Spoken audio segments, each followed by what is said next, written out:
Et si je vous disais qu'il existe un bouton caché dans votre tête capable de faire taire votre anxiété en quelques secondes? Un point sacré qui peut libérer une sérénité profonde et transformer votre vie à jamais. Ce n'est ni une métaphore ni un mythe ancien. C'est un secret que la sagesse bouddhiste préserve depuis des siècles. Une clé énergétique qui relie votre esprit, votre corps et votre âme. Restez jusqu'au bout car je vous révélerai comment l'activer étape par étape et comment ce simple geste peut changer votre état intérieur en un instant. Si vous êtes ici, ce n'est pas un hasard. Vous êtes prêt à recevoir cet enseignement. Écrivez le mot « calme » en commentaire et, ce faisant, déclarez que vous êtes prêt à éveiller le pouvoir qui sommeille en vous. Dans les montagnes du Tibet, où le vent murmure des vérités ancestrales, des moines bouddhistes ont préservé un savoir jamais consigné sur des rouleaux ordinaires. Seuls les disciples, ayant suivi des années d'entraînement à la méditation profonde, recevaient cette révélation. Un seuil physique existe entre le monde matériel et la conscience supérieure. Les textes taoïstes le mentionnent comme l'un des 3 trésors du corps humain. Les yogis, en Inde, l'identifiaient comme un point de convergence énergétique. Des civilisations séparées par les océans et les millénaires parvinrent à la même conclusion. Il existe, dans notre corps, des zones où l'énergie vitale se concentre avec une telle intensité que les toucher intentionnellement transforme notre état d'être. Ce savoir se transmettait par des rites d'initiation. Le maître posait ses doigts sur la nuque du disciple au moment où celui-ci entrait en méditation. À cet instant, l'élève ressentait une expansion immédiate de sa conscience. Aucun mot n'était nécessaire. Seule une compréhension directe s'exprimait. Le corps s'instruisait lui-même. L'âme reconnaissait sa propre carte sacrée. La tradition rapporte que, dans les monastères zen du Japon, les maîtres reconnaissaient les élèves préparés par une épreuve unique. Lors de leur méditation matinale, ils observaient ceux qui maintenaient leur colonne vertébrale droite sans effort, qui respiraient naturellement par l'abdomen et qui avaient développé la sensibilité nécessaire pour percevoir les subtils courants énergétiques de leur propre corps.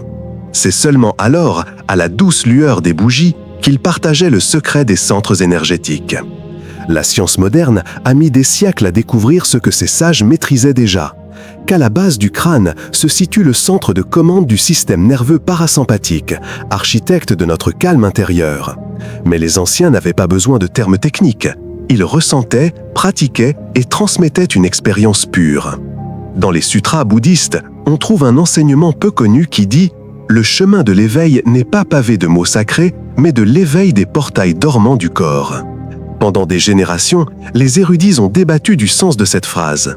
Les pratiquants, quant à eux, la vivaient tout simplement. Ils comprenaient que chaque être humain naît avec des clés énergétiques inscrites dans son anatomie, attendant d'être activées par la conscience. Ce point à la base du crâne était considéré comme le premier de ces portails. On l'appelait la porte du vent tranquille, car de là, toute tempête intérieure pouvait s'apaiser. Les moines l'activaient avant d'entamer de profondes retraites silencieuses. Les guérisseurs l'utilisaient pour soulager les souffrances de ceux qui venaient les consulter pour des maux qu'aucune plante ne pouvait soigner. Les maîtres d'arts martiaux l'enseignaient à leurs disciples les plus avancés, car ils savaient que la véritable force ne provient pas de la tension musculaire, mais de l'équilibre du système nerveux. Écrivez « Porte du calme » en commentaire si ce savoir vous parle. Une épidémie silencieuse sévit à notre époque. Invisible sur les radiographies et les analyses de sang, elle consume pourtant la vitalité de millions de personnes. Il s'agit de la déconnexion progressive entre notre essence et notre existence quotidienne. Lorsque nous sommes prisonniers de notre mental, notre corps nous devient étranger. Nous respirons sans sentir l'air, nous mangeons sans le savourer, nous bougeons sans habiter nos mouvements. La conscience se fragmente en une multitude de pensées qui ne parviennent jamais à se résoudre. Les maîtres bouddhistes enseignaient que cette dispersion n'est pas accidentelle. Elle est la conséquence naturelle de l'oubli que nous sommes des êtres énergétiques vivant une expérience physique et non des machines biologiques ressentant occasionnellement quelque chose. Lorsque l'énergie vitale cesse de circuler harmonieusement, des symptômes apparaissent: anxiété chronique, insomnie résistante aux médicaments, fatigue persistante malgré le repos, douleur sans origine physique apparente. La médecine conventionnelle traite ces symptômes comme des ennemis à supprimer. Mais la sagesse ancestrale les reconnaît comme des messagers. Notre corps crie « Reviens à la maison, ressens à nouveau, reconnecte-toi à ta source ». Prenez un instant pour observer votre quotidien. Combien de fois par jour touchez-vous votre téléphone sans réelle nécessité? Combien de conversations avez-vous alors que votre esprit est déjà occupé à planifier la suite? Combien de repas engloutissez-vous sans même vous souvenir du goût de la première bouchée? Nous avons normalisé la vie en pilote automatique, comme si elle se résumait à une liste de tâches à accomplir et non à une expérience précieuse à savourer. Des textes anciens évoquent ce qu'on appelle le voile de l'ignorance. Il ne s'agit pas d'un manque de connaissances intellectuelles, mais de l'aveuglement qui nous empêche de voir l'évidence. Chaque instant passé déconnecté de notre corps est un instant volé à notre existence. Nous ne sommes pas pleinement vivants lorsque notre esprit est réactif. Nous sommes dans un état intermédiaire, ni éveillés ni endormis, tels des fantômes hantant une réalité que nous ne percevons jamais pleinement. Le problème n'est pas le chaos du monde extérieur. Ce chaos ne peut nous affecter que si nous avons perdu notre équilibre intérieur. Un arbre aux racines profondes ne tombe pas lorsqu'une tempête. Un être ancré dans sa présence ne cède pas sous le stress. Mais il y a quelque chose de plus profond que vous devez comprendre. Cette déconnexion n'affecte pas seulement votre tranquillité d'esprit, elle modifie votre biologie de manière que nous commençons à peine à comprendre. Lorsque votre système nerveux reste en état d'alerte constant, votre corps interprète cela comme une menace permanente. Les fonctions de guérison s'arrêtent, la créativité est bloquée, l'intuition est réduite au silence. Votre système immunitaire s'affaiblit, le vieillissement s'accélère. Non pas à cause d'une maladie spécifique, mais parce que vous avez oublié comment habiter votre propre être. Ce point caché dans votre esprit est plus qu'un mécanisme de relaxation. C'est un interrupteur qui réactive votre mémoire cellulaire. Il rappelle à chaque cellule de votre corps qu'elle a été conçue pour vivre en équilibre et non en mode de survie constant. C'est un signal biologique qui dit « vous pouvez vous reposer, vous pouvez guérir, vous pouvez ressentir pleinement à nouveau ». Les sages disaient que lorsqu'un être humain oublie de toucher consciemment son propre corps, il devient prisonnier de son esprit. Un esprit sans ancrage corporel est comme un navire sans gouvernail. Il tangue sans cesse, sans jamais atteindre un port sûr. La guérison commence lorsque nous retrouvons la capacité de ressentir, et non plus seulement de penser. Lorsque nous nous souvenons que nous avons un corps qui mérite d'être habité avec respect. Écrivez « Je retrouve mon équilibre intérieur » en commentaire pour sceller votre engagement envers votre équilibre intérieur.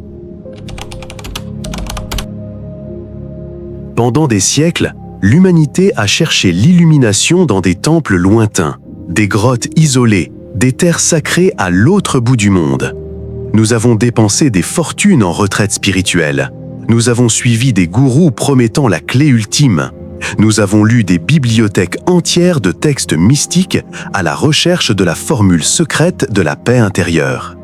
Et pendant tout ce temps, la carte au trésor était dessinée sur notre propre anatomie. Bouddha l'a compris sous l'arbre de la Bodhi. La libération ne vient pas de l'accumulation de connaissances extérieures, mais de l'éveil de la sagesse qui réside déjà dans chaque fibre de notre être. Notre corps n'est pas un obstacle sur le chemin spirituel, il est le chemin lui-même. À la base du crâne, là où la colonne vertébrale rejoint le cerveau, se trouve un carrefour neurologique d'une puissance immense.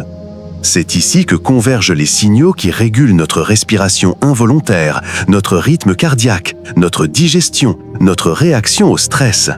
C'est là que réside le nerf vague, ce fleuve de communication qui relie notre cerveau à chaque organe vital. Les sages le savaient sans avoir besoin de dissection ni de microscope. Ils percevaient directement le flux du prana, du chi, de l'énergie vitale. Ils sentaient comment cette zone agissait comme une porte. Lorsqu'elle est fermée par la tension, l'énergie stagne et l'esprit s'agite.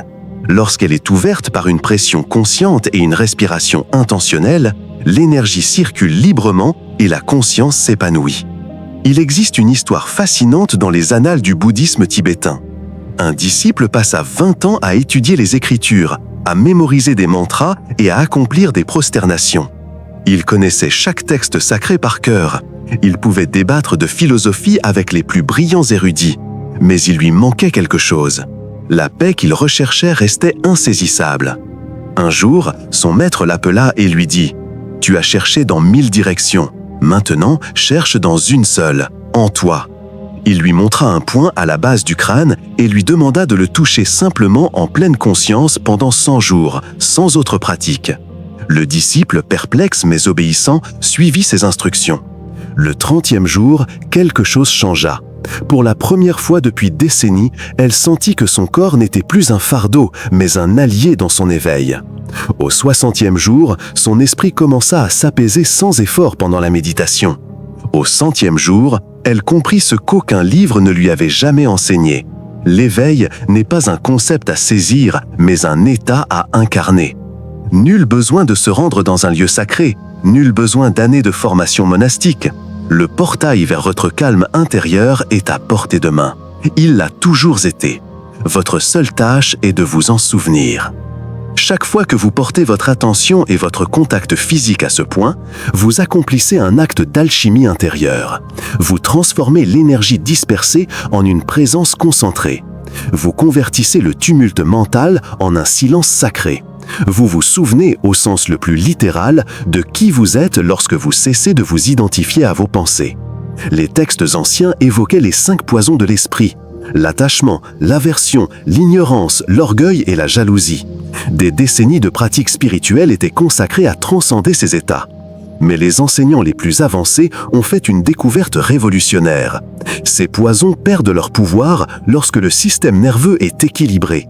Non pas parce qu'ils disparaissent comme par magie, mais parce que vous cessez de vous identifier à eux. Vous les observez passer comme des nuages dans le ciel de votre conscience, sans vous y accrocher ni les rejeter. Ce point d'énergie en vous est l'interrupteur qui rend possible cette observation détachée. Lorsque votre biologie est apaisée, votre psychologie se transforme. Vous n'avez pas besoin d'années de thérapie pour résoudre chaque traumatisme. Vous n'avez pas besoin d'analyser chaque schéma destructeur. Il vous suffit de créer les conditions internes pour que votre sagesse innée accomplisse le travail de guérison.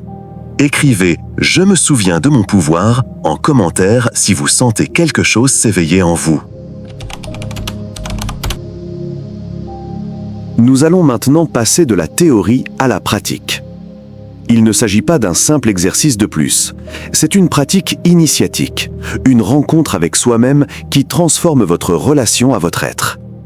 Trouvez un endroit calme où personne ne vous dérangera pendant quelques minutes. Nul besoin d'encens ni de musique particulière, juste votre corps, votre respiration et votre intention. Asseyez-vous le dos droit mais sans raideur. Imaginez un fil invisible vous soutenant depuis le sommet de votre crâne, tandis que votre dos s'aligne naturellement. Posez vos pieds fermement sur la terre. Ressentez son poids, sa stabilité. Souvenez-vous, vous lui appartenez. Vous n'êtes pas séparé de la planète, mais profondément enraciné dans son énergie. Avant d'aborder ce point, préparez votre champ intérieur. Fermez les yeux et visualisez votre corps comme un temple sacré. Chaque respiration purifie ce temple. Chaque battement de cœur est un tambour qui appelle votre conscience à la source. Observez votre respiration sans chercher à la contrôler. Observez comment l'air entre, comment il se gonfle dans votre poitrine, puis comment il s'échappe lentement. Comptez 10 respirations complètes, en observant simplement. Dans ce silence, vous commencez à vous retrouver. Maintenant, placez doucement votre index et votre majeur à la base de votre cou. Faites-les glisser vers le haut en suivant la ligne de votre colonne vertébrale jusqu'à trouver le début de votre crâne.